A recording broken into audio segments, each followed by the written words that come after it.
May Sutton had worked the circulation desk at Harrow County Public Library for 11 years, and in all that time she had never seen anyone use the back reading room the way the young woman did. She had appeared 3 Tuesdays after the library reopened from its winter closure, walked in with a canvas bag over one shoulder, a legal pad tucked under her arm, and a manner so quiet it barely moved the air. She had asked May, without making it a request, whether the table near the south window was available on Tuesdays and Thursdays. May had said yes. The woman had sat down, opened the canvas bag, and gone to work. May had assumed, at first, that she was a paralegal. The folders were neatly labeled. The yellow legal pad filled with tidy columns. She wrote fast and purposefully and rarely looked up. But then the veterans started coming. Not all at once. One at a time, usually within the first hour, and always men who carried themselves the way men do when something important has gone wrong and they have run out of places to bring it. They would stand in the doorway of the reading room as though unsure they had the right address, and she would look up from the table, nod once, and they would sit across from her. She would open a folder. She would listen. May was not the kind of woman who eavesdropped, but she worked 12 feet away and the library was quiet on Tuesday mornings. She caught fragments. Discharge paperwork. Appeals. A claims number cited from memory. A medical separation that didn't match the file. She heard her say, more than once, in a voice that carried no particular emphasis, "That's not what the regulation says. Let me show you."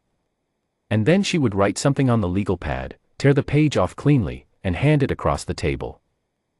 Sometimes she would take a document from the man's folder, study it for a few minutes without speaking, and then explain, in plain and careful language, exactly what was wrong with it and exactly what could be done. She never seemed to hurry. She also never seemed to waste a word. They came back. That was the thing May noticed most. The men who sat at her table came back the following Tuesday, sometimes the Tuesday after that, and when they left for the last time they stood a little differently than when they had first walked in. May knew her only as Dina. She had signed nothing at the circulation desk, had no library card on file. She had brought her own folders and her own pens. When May had offered, once, to make her a pot of coffee, Dina had thanked her in a way that was genuine but brief, and May had understood that the offer need not be repeated. She was not unfriendly. She simply had the quality of a person who had learned to need very little, and who was comfortable in that. In 3 years May had not thought to ask more than her first name.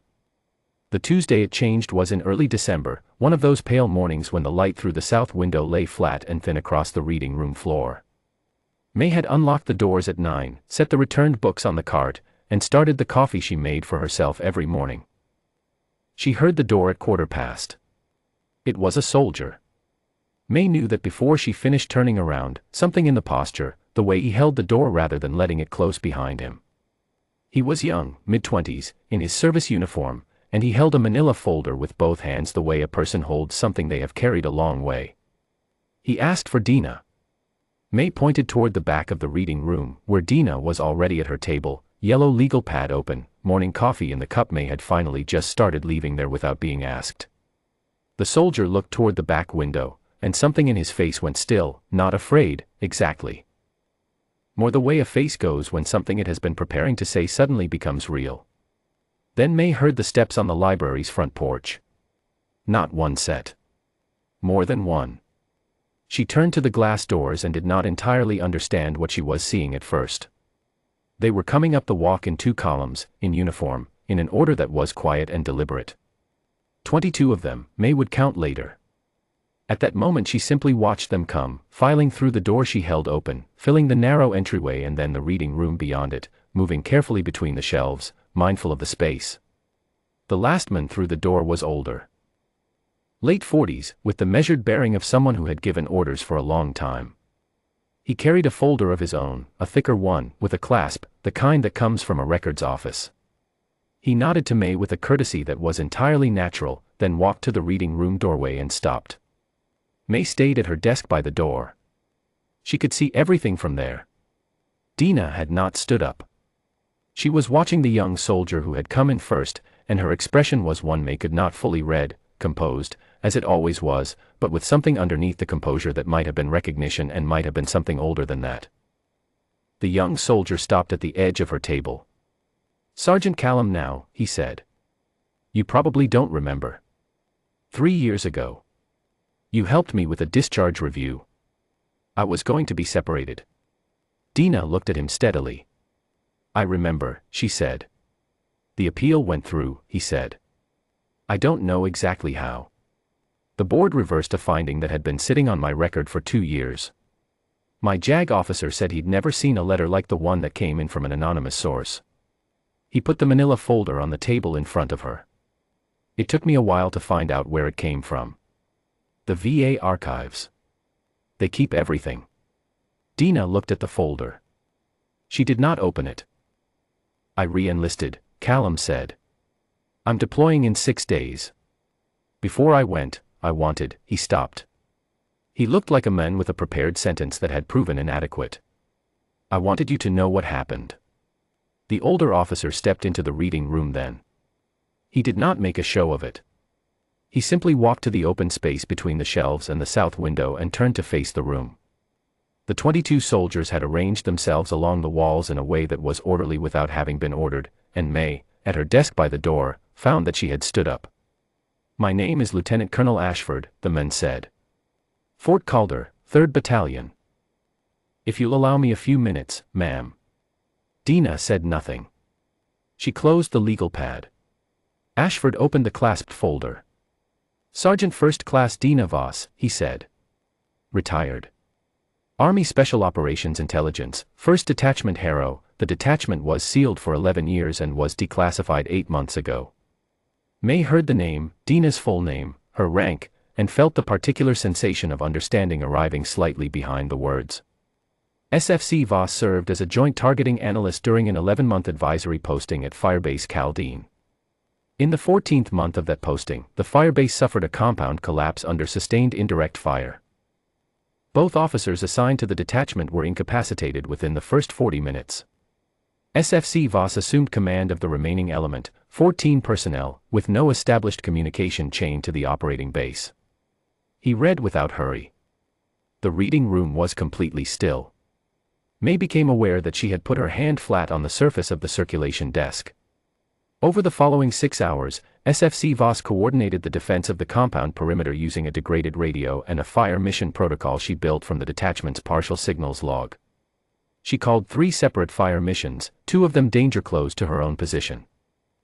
At hour 4, while continuing to direct fire, she sustained a shrapnel wound to her right shoulder.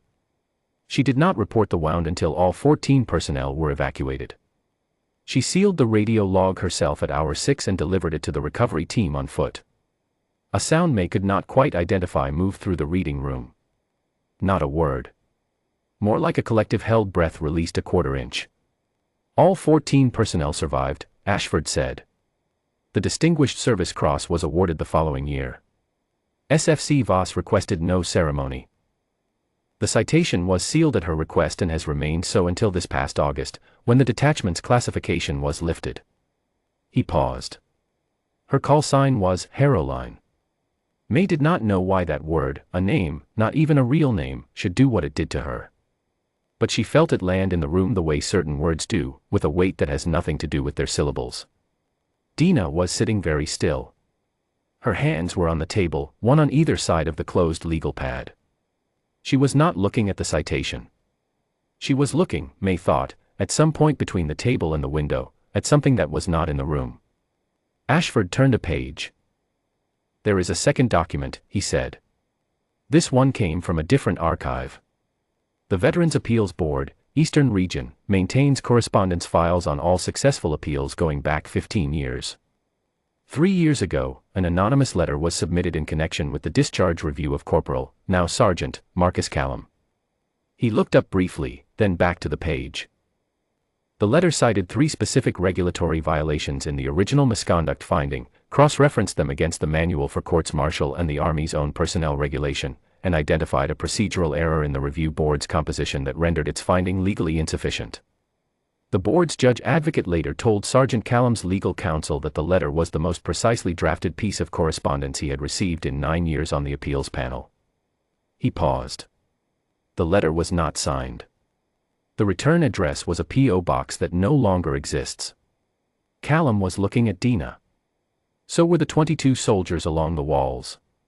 The P.O. box was registered to A.D. Voss, Ashford said quietly, at this county, 3 years ago. The silence that followed was not uncomfortable. It was the kind of silence that has been earned.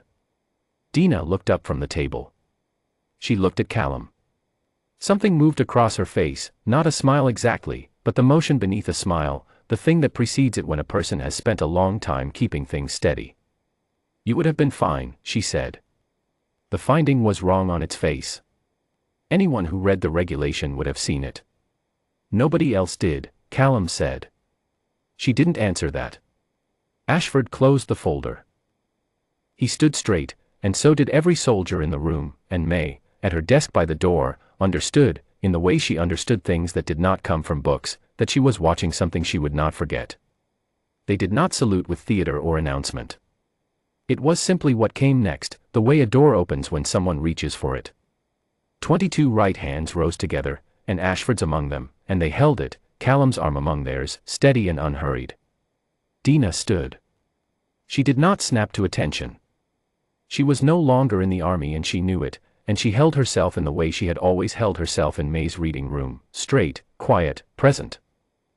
She looked at the faces along the walls, young men, most of them, in the branch she had served, and she looked at Callum, who was going to deploy in 6 days, and she held their gaze without flinching.